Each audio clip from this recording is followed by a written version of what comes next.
On a very windy day at Royal Cape Yacht Club in Cape Town, South Africa, after racing was cancelled due to high wind speeds, which had reached 30 knots, we decided to go for a burn inside the harbour where the water is flat.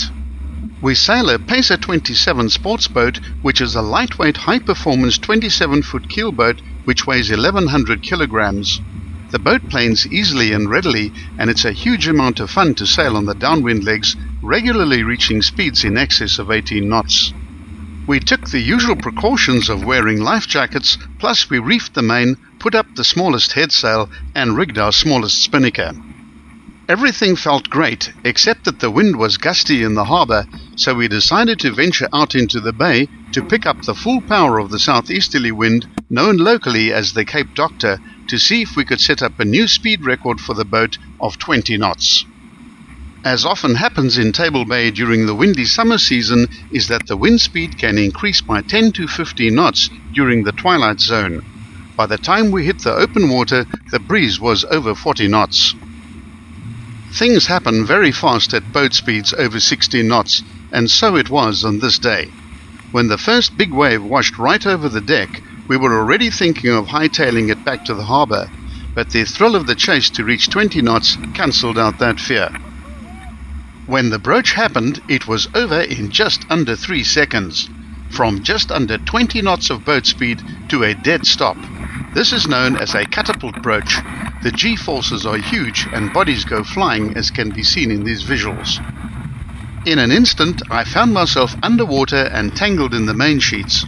My first need was for air, so I swam out under the main and surfaced about 2 meters behind the boat.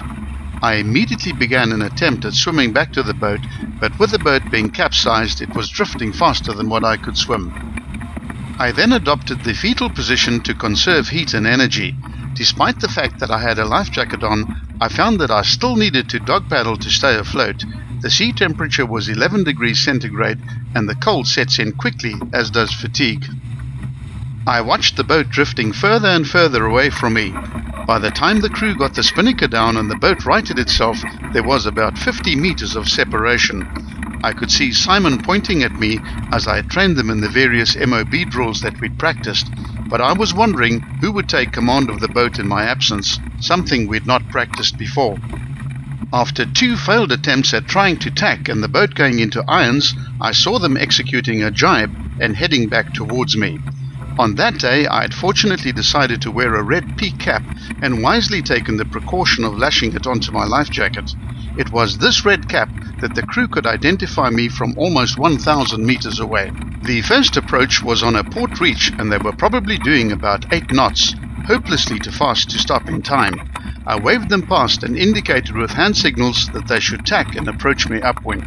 The next approach was on starboard tack and much slower, as the crew successfully got me back on board. Mistakes were made on this day and many valuable lessons learned. 2 things saved my life that day. The first was wearing a life jacket, and the second was that we had practiced for this eventuality.